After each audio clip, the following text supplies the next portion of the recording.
everybody. I'm Dave. And I'm here. And that's Dave as well. And welcome to the Average Dave's Movie and TV Talk. And today is our episode number 4. Our main subject today, when we get into it, will be what a cult classic movie is and our top cult classic movies. But before Such we get a good list. Oh, yeah, it really was. I actually had a hard time. I had a hard time with that list. It was, yeah. I mean, I thought you were full of crap when you first said it, and I was like, come on. But before we get into those, we got a couple quick little things to go over. Stuff. One of them is the first one we'd just like to bring up is rest in peace to Louis Gossett Jr., who passed away on March 29th, age 87. Most people know him for playing drill instructor Gunnery Sergeant Emil Foley on An Officer and a Gentleman, which is a great movie. Never seen it. You've never seen Officer and Never Gentleman? seen it, Dave. Okay. Wow.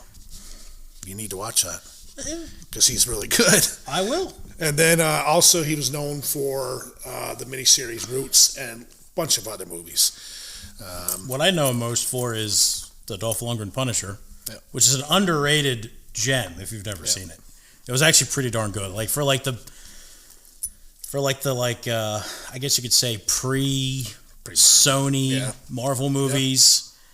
It was probably the best superhero movie that had come out up until that point. The others were pretty and cheesy. I knew him from Iron Eagle. Yeah, Iron Eagle was not a bad movie. Iron Eagle 1 is good. Then yes, I don't think I've ever seen 3. I don't think I've seen sequels. I think there's like 4 of them. Yeah, they're pretty weak. But the first one's really good. First one was good.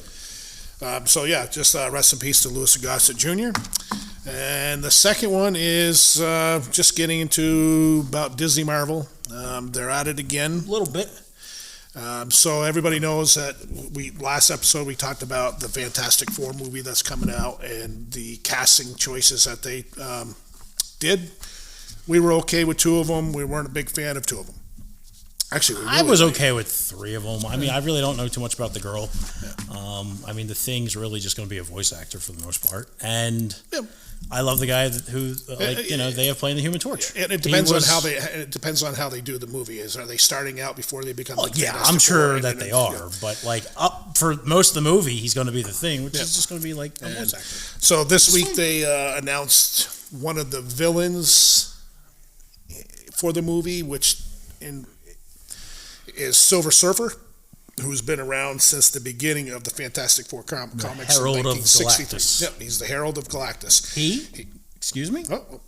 Excuse me? But Marvel has decided to go with the female Silver Surfer, who's only been in, and when I say limited, very limited comic appearances. And the lady that's actually going to be playing that role is Julie Gardner, who's from Ozarks. Good actress. Excellent actress. And the TV show, The Ozark, is awesome. Excellent. I've never actually watched the last season, but it's excellent. I do need to go back. So I don't have an issue with her as as an actress. No. What I have the problem is Marvel doing the swap again, whereas the main Silver Surfer is Norrin Radd. He's been the main Silver Surfer from 1963 on. He is the one that everybody knows. And Marvel's already shot themselves in the foot numerous times with diehard comic book fans who want to see the characters they want. They did the swap with Taskmaster, which did not work. That was bad. They did the swap with the Ancient One, which you don't have. I don't have the issue with it. I didn't have as much of an issue with it because I didn't really know what the Ancient One really was. And I like Tilda Swinton. What's her name? Tilda? Yeah. Tilda Swinton. Yeah. Right. But it's a complete difference from the comic book characters. Completely different. What Marvel needed to do was to try and stay as close to source material as they possibly could because they're trying to bring back the fans. I mean, I can tell you once I found out that they cast a female Silver Surfer, I just laughed because I'm like, of course they did. I mean, it's the same way I feel with Star Wars stuff now. It's like when they do their stupid shit. I just laugh because I don't care. Yeah, I don't care. They keep saying they want to bring the true fans back, and then they do this stuff, and you're like, you're not going to bring back the fans. No. And I don't have. I mean, they're trying to make money. Are they really? Are they really, though? What was it? Disney stocks? Because they're not trying to make as much as they possibly can. Yeah, Disney stocks were down like 13%, 14%, which like billions of dollars. Disney movies fuels Disney theme parks, which is what gives Disney most of its money. Yeah. Disney movies are crap. Now. Oh yeah, now. Back They in used the to be amazing. 50s, 60s, 70s, 80s, even 90s, even the early 2000s. Even, up until like 2010. Yeah, they were easily. great movies, and then they just went their own little way, and it has not worked for them. No. I mean, you can look and see. Just go on. I'm not a big Rotten Tomato guy, but you can go on Rotten Tomatoes and see critic and audience scores that are just But yeah, but back before then, you didn't have to with a Disney movie. Right. It was just, hey, Disney's coming out with a new movie, or like Pixar's coming out with a new movie. It's gonna be good. It's gonna be entertaining. And now it's that's a crapshoot now. it's not even a crapshoot. It's like you're lucky if there's even a few good scenes. Yeah. So we just want to bring that up that they did announce who is going to be the Silver Surfer. Good actress, but Yeah, stupid excellent idea. actress. And if you have not seen the Ozark, watch it. Watch it. Excellent. To see Bateman playing that role. Has that been Netflix's best show? Oh yeah, I believe so. I think it's ranked would right say up there, probably. top 5 TV shows that they've done. But to see him playing that role compared to you're watching him as a Yes. child star. Well, watching him in like Arrested Development. Yeah. And then you see him basically playing this just role. about every movie he's ever been in. He's always Completely basically the same character. Yeah. But yeah, in this he is completely different, and he's very good. Oh yeah, very good. Then just a quick box office report. Number one is still Dune Part 2 with $666 million worldwide off a $190 million budget. So they've covered their budget and advertising, everything. It's weird. It's weird. You put out a movie and you try and good be as faithful to source material as you can, and So, I mean, by the time that and gets it done, does well. pulled off the movie, I think you're probably looking at probably $800 million movie. again, I am looking forward to seeing it. Number two, which this one surprised me, is Kung Fu Panda 4. The first 3 are pretty good. I haven't seen Kung Fu Panda 4, but didn't know that's they were at coming out with $410 million off a $85 million budget. So that's a profit movie. I've only seen the first. I think I may have seen the second one, but I like the first one. First one is excellent. The first one's funny. And Godzilla X Kong: The New Empire, they've made 300, supposed to round it up to $363 million off a $175 million budget. So they still haven't made probably a true profit after you do your production budget, your advertising double stuff. for advertising, and then the movie theaters take their half. Yeah. So I mean, it's only been out for 2 weeks now, so it's done pretty well for itself. Watching big things beat each other up is just fun. Like, the first, what was it called? Pacific Rim movie? Yeah. It was so good. Yeah. And then they came out with the sequel, and it was like, Second one bad. I don't even remember anything about the sequel other than it stunk. Yeah, it was a bad movie. Yeah. But I love anything to do with Godzilla and Kong, so I'll watch it. Well, yeah, I mean, as you should. I mean, if you like big things beating each other up, That's the Godzilla and Kong are the yeah. two titans. So, again, if anybody has things they want us to talk about, please leave comments, and we will look into it, and we will try our best to accommodate those suggestions. So, on to our main subject, which is Cult classics. what is a cult classic, and what are our top cult classic movies? So when we came up with this, I think it was your idea because you were just doing it. You were just dabbling with it. And you were like, this is going to be a hard list. And I'm like, dude, you're full of crap. Because I had a movie in mind that was definitely going to be my number one. And it's on the list. Yeah, no, But it ain't number one. There was other movies that I thought for sure were going to be on it. They're not. Yeah, I had a hard time. I ended up with like 25 movies, and I had to narrow I it could have down done a to top 20 easily and had 4 honorable mentions left over and still had stuff cut out. So what is a cult classic? A cult classic is kind of like that weird friend you have who's a bit quirky, but you love the guy. It's a movie that really didn't do big financially at the theaters, or it didn't get good or high critic or audience scores to start, but has gained a very passionate following throughout the years. Yeah, since it's released, people have come to appreciate it for what it and really more was. and more people watch it, and more people are like, that was really good. And it could have been something like with one movie on this list, or that I put on my list, that the trailer was awful. Yeah. Oh, yeah. And I think the trailer for this one movie that I'll point out later torpedoed it because I didn't want to see it. Yeah. These movies have that certain thing about them. They're appealing, unique, and just offbeat. That sits different with Normally, they become classics from their fans and Right. like word of mouth. Yeah, I mean, You know, these people see them, they appreciate them, they spread the word, and people see them. right. They're not necessarily for everyone, No, but for us who appreciate these movies, they hold a near and dear place in our heart for movie watching days.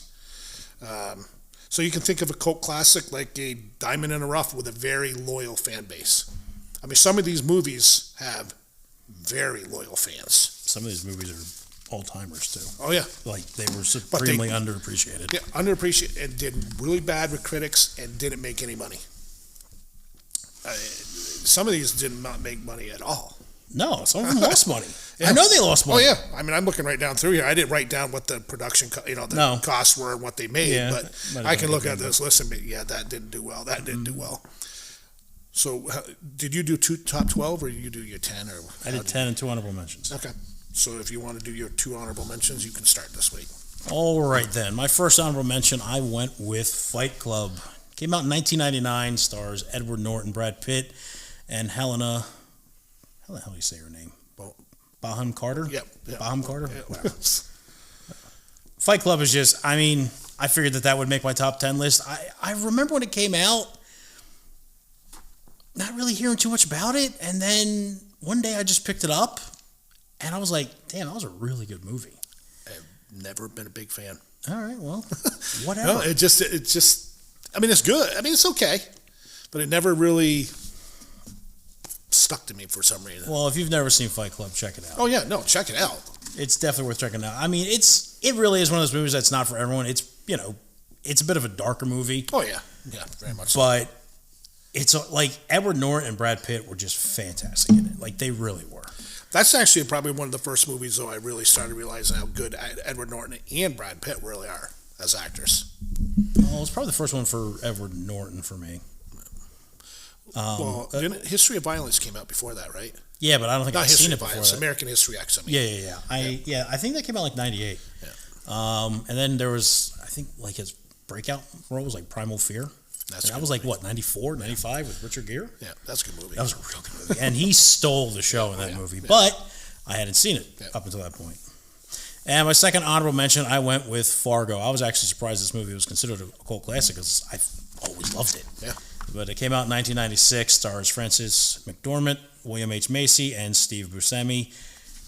I mean, again, I was surprised that it was all on the list because it's just one of those movies that I just assumed everyone had seen.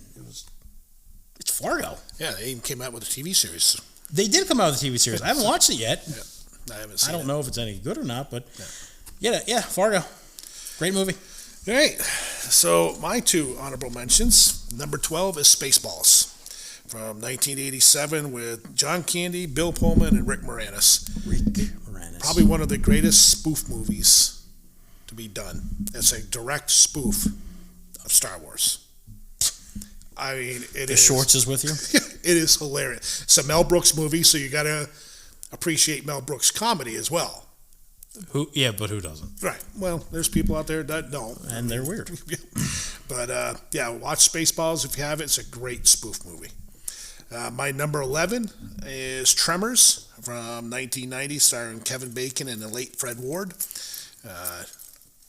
I love a good monster movie, and that one was just different. Worms, big giant worms come up from underground and eat you.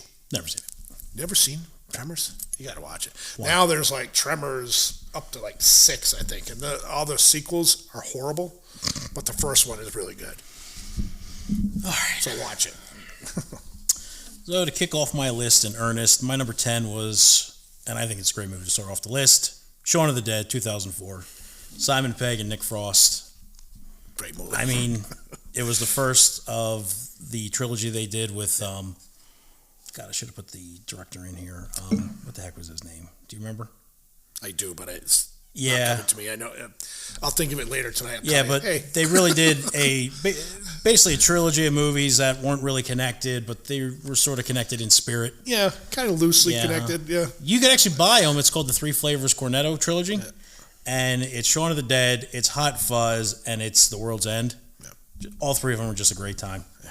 Shaun of the Dead is my favorite one out of that group. That bunch. Mine is actually Hot Fuzz. Yeah.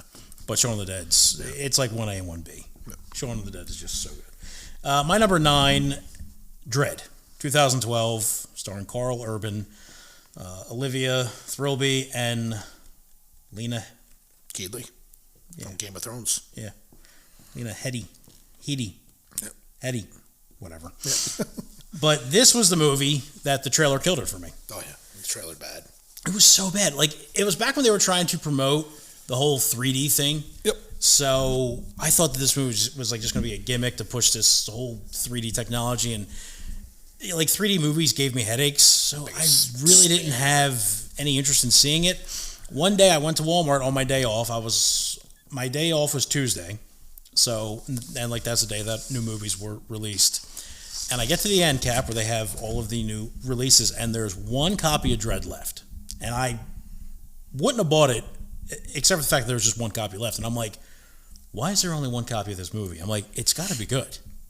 So I picked up the last copy there, went home and watched it, and was blown away. I was like, dude, if only that movie had a real trailer, I know that I would have seen it. Probably my friends would have seen it, but no, that's such a good movie. Very good movie. Very underrated movie. If you've never seen Dread, it really is. It's not a kid's movie. No, but it really is one of those just great action movies. Oh, yeah, that's good. So good. Carl Urban was... He was awesome. Fantastic. You never get to see anything above here. He never takes off the helmet, but apparently in the comics that's what he does too. Yep. Yeah, he doesn't. So good. Stay as close to the source material as you can. Because most of the source material is excellent. Yeah. And then these movie companies, TV places, they do it. We're going to change this up. They think that they know better. They don't even read the source material. No, they just go with what the polls are saying, and the polls are saying to do one thing, and so they go and do it. Yeah. So my number 10 is Starship Troopers from 1987, starring Casper Van Dien, Neil Patrick Harris, and Dina Meyer. Such a Meyer. Movie.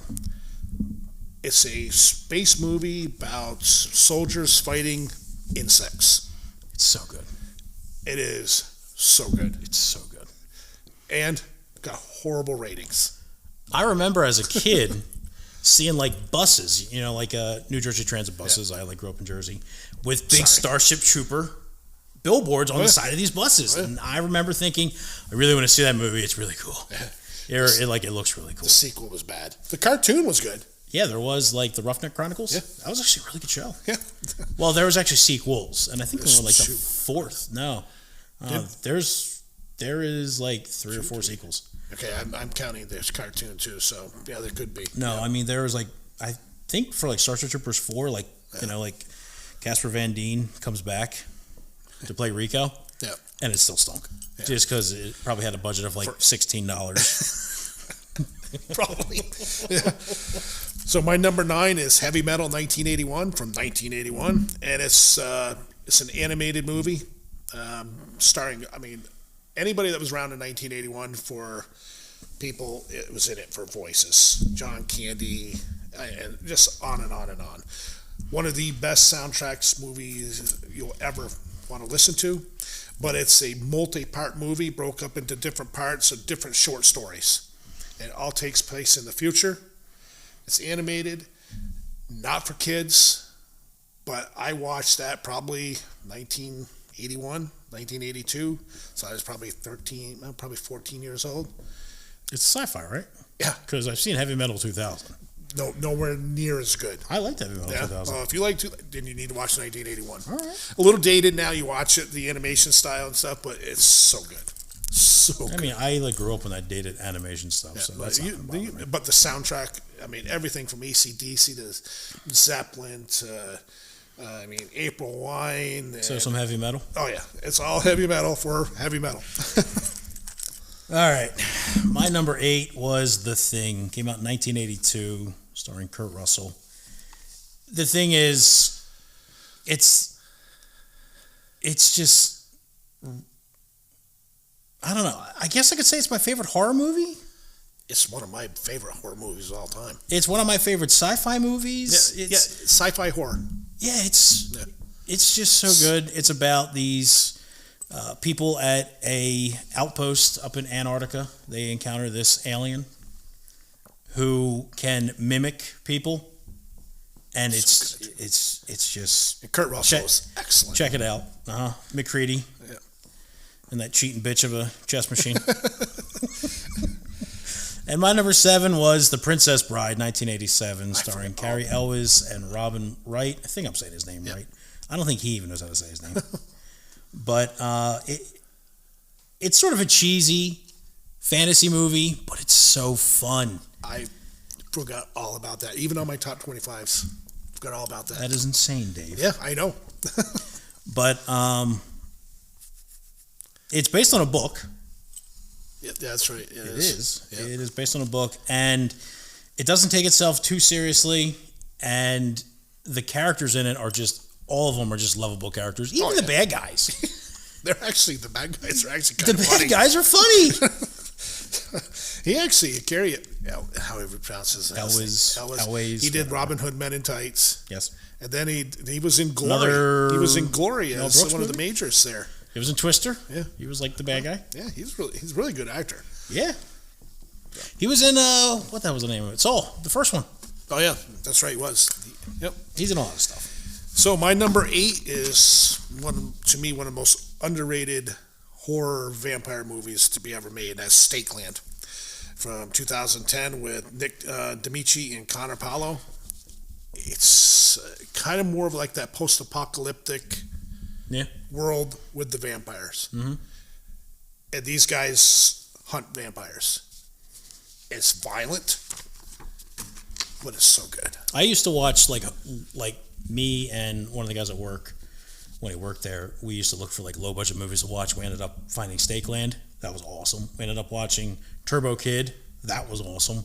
We ended up watching Stakeland. Actually has a sequel, Stakeland 2. And it's not bad. It was actually really good too. it's not bad. It wasn't as good as the first one, but Stakeland has always been one of my favorite underrated horror movies. And I'm a big vampire, Frankenstein, werewolf, that type of movie guy anyways. This is right up there. If I was to do just a strictly vampire list, this would be right up in the probably top 3 for me. well, I don't know if it'd be top 3 for me, but it would be on the list. Yeah, it'd be right up there for me. Yeah, it's really good. It's really, really underrated. And it's really one of those movies that most people probably never even heard of. Right. And a lot of these probably people haven't heard of. Well, I mean, if you're into watching movies and stuff, you probably heard of them. Yeah. But that one there is probably one, yeah. So my number 7 is The Warriors from 1979, starring Michael Beck. I can remember watching that movie as a kid, and I'm like, yeah, that movie just grabbed me. It's about a gang in New York that is falsely accused of murdering like the gang overlord for the city, and they had to make their way back from where they're at to their home turf. And on their way, they end up losing a couple members. Yeah, they basically have to fight the entire city to get back. to get back home because they put out a hit on them. Yep. You have all these different gangs that are after them in different outfits, different uniforms. Yep. It's just such a good movie and a great soundtrack. We actually did a list about soundtracks. We should do that sometime. I'm sure we will. Because soundtracks make a movie.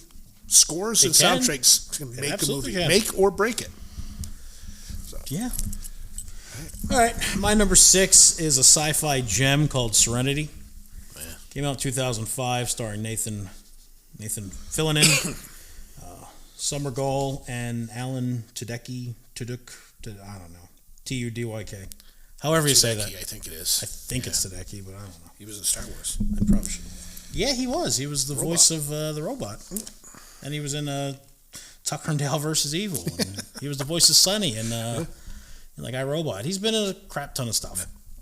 But Serenity, It's good.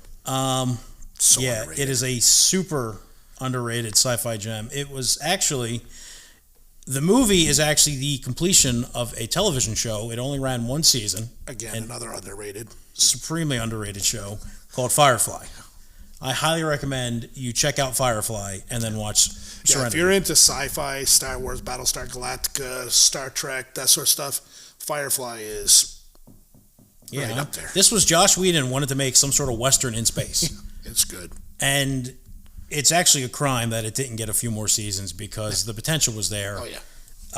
It's so good. It really is.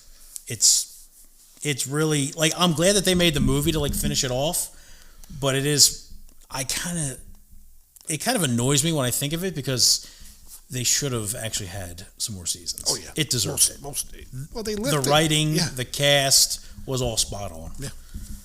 Kind of like what they did with the last season of Deadwood. Yeah. When they just didn't make it. And then 12 years later, they come back with a movie. Yeah. Which, I mean, they did the best they could, but at that point, some of the characters had just passed. Yeah. You know? Yeah. My number 5, I went with, this is an all-time great comedy, Monty Python and the Holy Grail. I forgot all about that.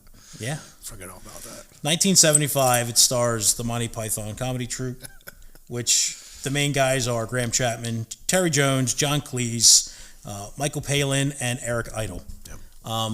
Those are guys that came out with 3 movies. They also had a show. It's like British humor. Yeah.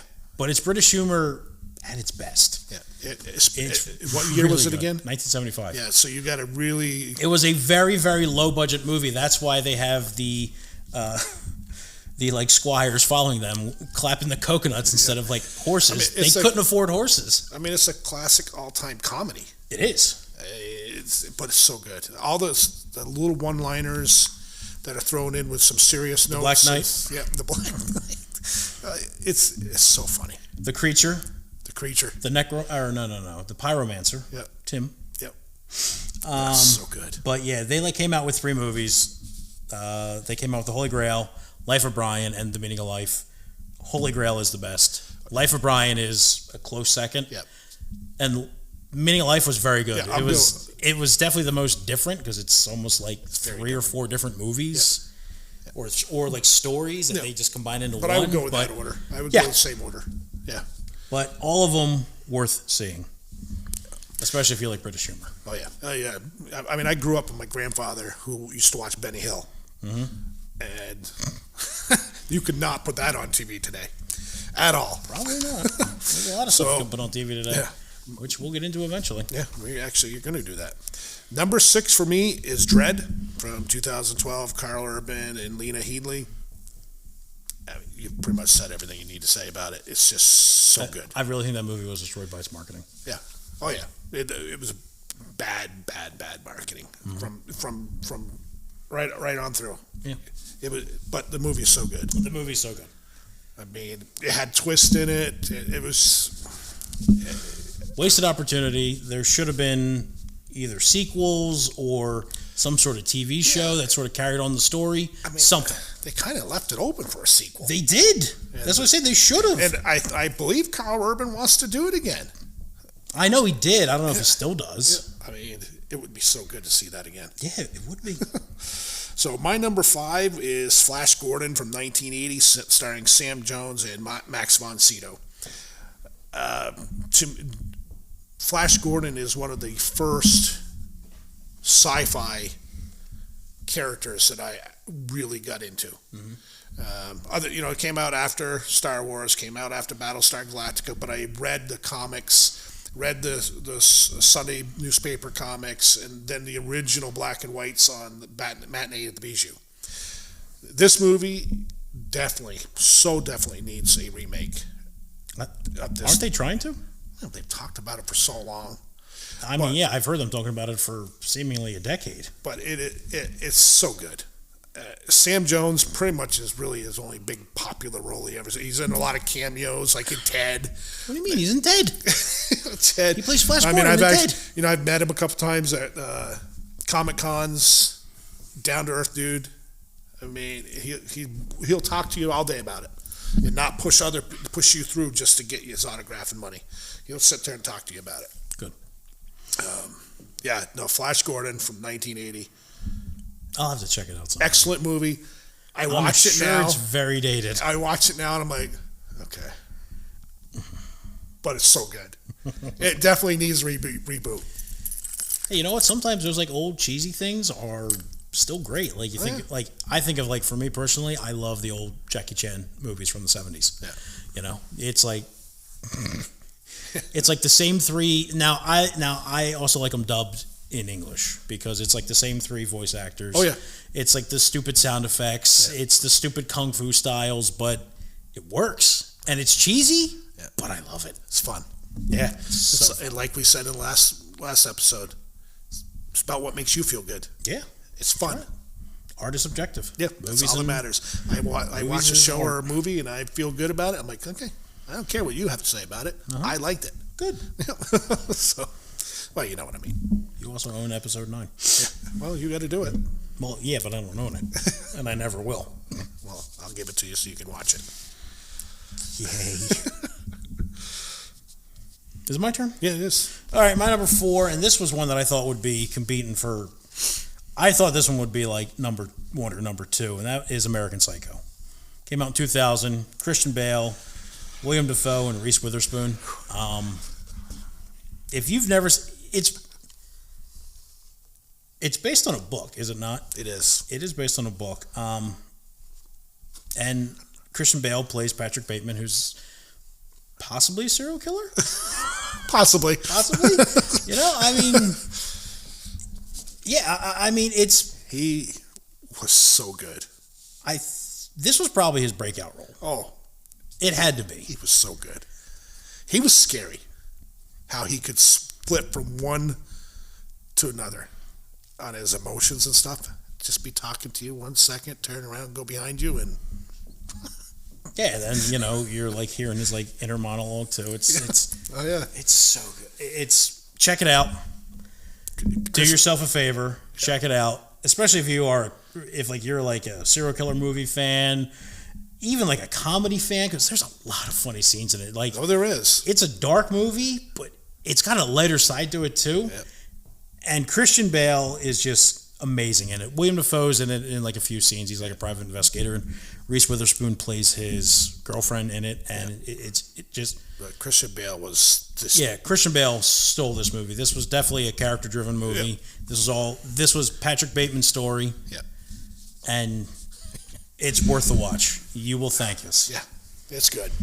My number 3, this was the movie that when we said that we were going to do this, I thought this was going to be my number 1 with a bullet. That was The Boondock Saints, 1999. Starring Norman Reedus, Sean Patrick Flannery, and again, William Dafoe. It's about the McManus brothers. They basically become vigilantes in Boston. For the Catholic. Not directly tied to the Catholic Church. They feel as though they've been given a mission by God. Right. By the Catholic Church. Through the yeah, and the Catholic Church knows about it down there in the story. Yeah, they know who they are. William Dafoe plays the FBI investigator looking into him. So good. It's so funny. This movie is a must-watch for any guy. Yeah, this is more of a guy's type movie than a girl movie, a female. Same thing with Dredd, but it's good. Anybody can watch it, but it's definitely that type. It's definitely made for guys. Yeah, but I mean, just like the air duct scene, you're gonna laugh. You're gonna laugh. Again, there's a lighter side to this movie. Yeah. Same thing with like American Psycho. Like movies can't just be, I'm just going to be in your face action and horrible the whole time. Yeah. This movie has that lighter side. I mean, like some movies are. Yeah, I mean, it changes up its tone quite a bit during the show, the movie. But yeah, Boondock Saints. It's a very, very satisfying movie. Yeah. Check it out. Again, just like with American Psycho, it's must watch. Oh, yeah. Really, any movies that we're saying on this list are must watch. Yeah, watch them. Cult classics are they're fun movies. Yeah, let us know what you think about what might be your cult classic. So my top 4 cult classics, it could change any day, but my number 4 is Boondock Saints, which I thought would be higher. I thought it'd be number 1 when we started this. Again, from 1999, Norman Reedus, Sean and Flattery. I mean, we just discussed it. Yeah. Great movie. Must watch. Yeah. My number 3 is Dazed and Confused from 1993, starring Matthew McConaughey, Ben Affleck, Mila Jovovich, and Cole Hauser before him getting famous with Yellowstone. It's a great movie about high school. Wait, wasn't Cole Hauser in Pitch Black? Huh? Was he in Pitch Black? He was, but he wasn't. Yeah. I mean. But I remember him in that. Yeah, I mean, he's been in a lot of stuff. And he was in Good Will Hunting. He was like one of the friends. Right. He's been in a lot of stuff, but Yellowstone is the one that shot him through the roof. I still gotta watch that. But it's about the early 80s, kids in high school, drinking, partying, sports. It's having a good time. Coming of age movie? Coming of age movie, cars, and again, a great soundtrack. I've never seen it. Dave. I don't know what we're going to do about you. Listen, there are so many good movies out there. Well, if you into movies of coming to age type of movie, high schooler kids finding their way, graduating, and then being like, what are we doing? That's the one to watch. But again, the soundtrack is fantastic. And all the actors, Matthew McConaughey's in it. He's excellent. Ben Affleck in it. And he's a butthead. I didn't know that Ben movie. Affleck was Oh, in yeah, he's that a movie. butthead in the movie. So you got to watch it. It's a great In movie. real life. Yep. All right, my number 2. And I kind of figured this movie would be number 2 when I started the list. Big Lebowski. I forgot all about that. 1998, Jeff Bridges, John Goodman, Steve Buscemi. It's a movie that started its own religion. Dudism. Yeah, dudism. Jeff Bridges plays the dude. Yep. A guy who's trying to go after another guy named Lebowski because some people break into his apartment and ruin his rug, and he wants that Lebowski to pay him for it. It's like, what is the movie even about? I don't think it's about Beyond anything. that, nothing. Yeah, because who else? You got Steve Buscemi in there, right? Yeah, John Goodman. John Goodman. This is one of John Goodman's best movies. Yeah. Oh yeah. He was sensational in it. You feel bad for Buscemi's character. He's just such a Donnie? yeah. You're out of your element, Donnie. I can laugh from the beginning of that movie right through to the end. Doesn't it say the F word like 150 Oh something yeah. times? Yeah, it's right up there. Yeah, there's actually a drinking game where you try and drink every time they say the F word. Yep. Me and a guy at work tried it, and we got about halfway through, and we were like, Yeah, no more. There's. I remember at one point he got up to go to the bathroom, right? And he's like, "Let me know if I miss any." And he comes back, and there was just the scene when he crashes his car, Oh, that's a great scene. and he like comes back, and I'm like, "Yeah, 14," and he's like, "Dude, I can't." I'm like, "Yeah, me neither." Such a good movie. But I didn't forget all about it. That's the Big problem. Lebowski. Yeah, I mean, I have a list, and that's one didn't make it on there. Yeah, Can't believe it. If I like, it's basically a comedy. Oh yeah, it's a comedy. It is a comedy first and foremost, but it's like certainly for adults. Oh, and most definitely adult. Yeah, check it out. Yeah. And my number 1, after I started looking into cult classics, I kind of forgot this movie was considered a cult classic, and I was like, there can be no other movie at number 1 other than The Crow. 1994, starring Brandon Lee, Michael Wincott, and Ernie Hudson, a.k.a. Winston Zeddemore. Yeah. And I know I'm going to be watching this movie at some point this year because I'm going to watch the remake. Again, for the 30th anniversary for The Crow, we're getting a remake, Which looks like crap. which looks like it's made for a modern audience, and it doesn't excite me. They're losing the feeling of, in the trailers, you already lost the feeling of the city. Yeah, the city was a character in that movie. It was the character. It was main character. Again, based on a graphic novel. James O'Barr wrote it. After I watched the movie a bunch of times, I finally picked up the graphic novel, and the graphic novel was longer. Oh yeah. I don't know that it was necessarily better, but Yeah. The movie's better. it was so good. The movie's better than the novel. And again, just like with his dad, Brandon Lee died before he got to see his, Finished masterpiece, product. which was The Crow. And then, his dad died right before, Yep. Enter the Dragon comes out. It's kind of weird. It's like, Yeah. were they cursed? Who knows? Yep. But yeah, that is my number 1, and I think well deserved. If you've never seen The Crow, check it out, especially with this year, the 30th anniversary, and the new one coming out. If you go see the new one, watch the original first, or Yeah. watch the original right after. It actually came out with 4 sequels? Yeah. The first sequel was actually pretty good. Wasn't bad. Anything after that, Junk. not worth watching. No. All right. So my number 2 is Big Trouble in Little China from 1986, starring Kurt Russell and Kim Cattrall. Excellent movie. Scared the crap out of me as a kid. Have you noticed, Kurt Russell is one of my favorite actors. As he should be. Yeah. He just plays this kind of lost trucker, Yeah. has a chip on his shoulder, thinks he's a bad dude. What's his name in that movie? Come on, Dave. It's your number 2. You should know. And I would have said it, and then you just asked me, and now I'm having a brain cramp. I can't think.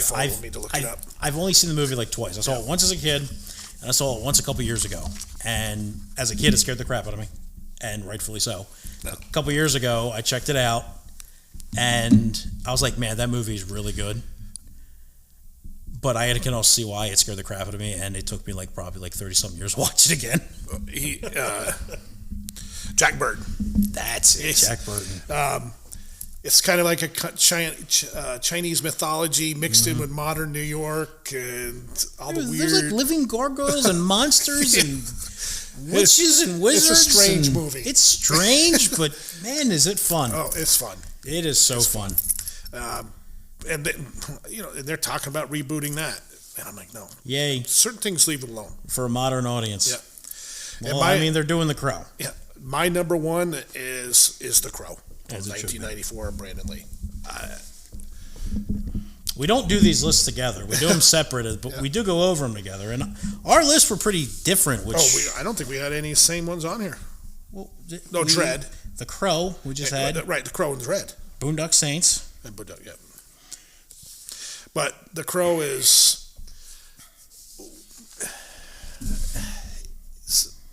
The city is... To me, almost the main character. The Crow is a special movie. Yeah, it really is. Yeah. It's dark, it's gritty, violent. Very violent. Yeah. It's not a kids movie by any means. It was when I was a kid. Yeah, but we live in such a different society now. That's true. We do. Where it's not overly violent. Where I don't think a kid couldn't see it, but I wouldn't give it to a young kid. No. Maybe once they're teenagers. Once they hit the double digits, yeah, they should make it for for themselves. But we're not telling you what to do. Yeah, we're not telling you how to raise your kids. But don't show them Disney movies.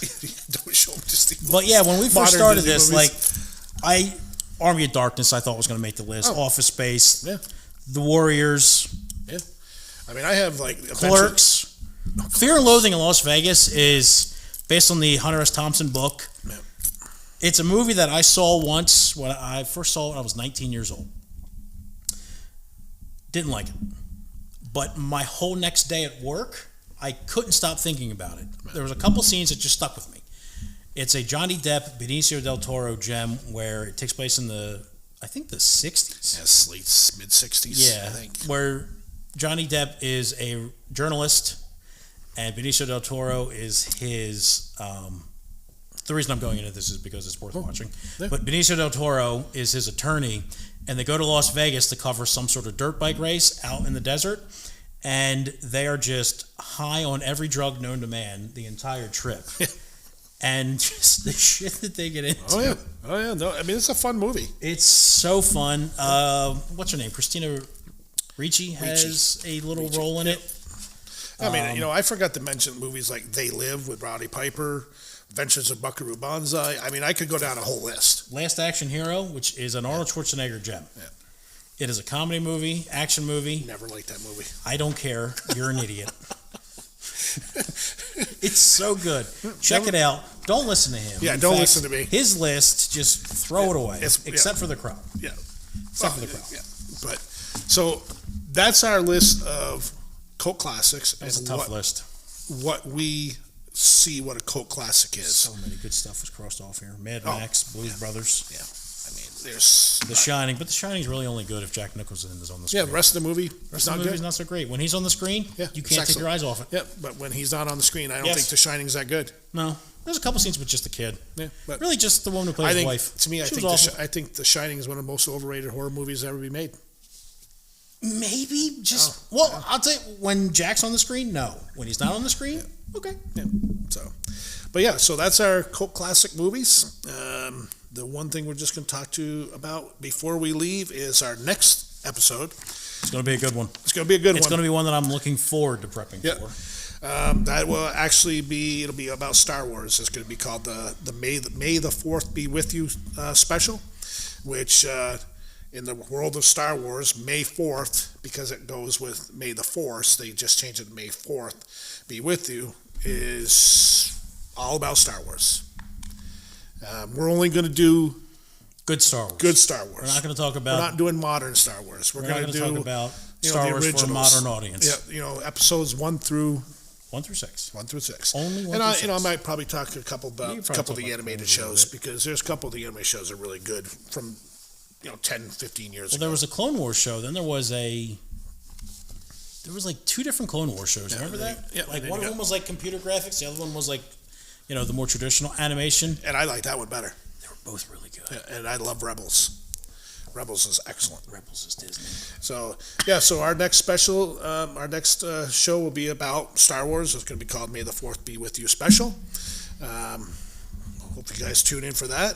You got anything else to say before we? I got a haircut. Dave got a haircut. In fact, I got them all cut. Yeah, it's raining. It's not snowing, so that's good. It's not snowing, but it's also Vermont. Yeah. And, our state's bipolar. Yeah, this is a bipolar state with weather. That is definitely for sure. So with that being said, you're good? I'm good. All right. With that being said, thanks for tuning in, and we will see you next time. Have a good night. Good night.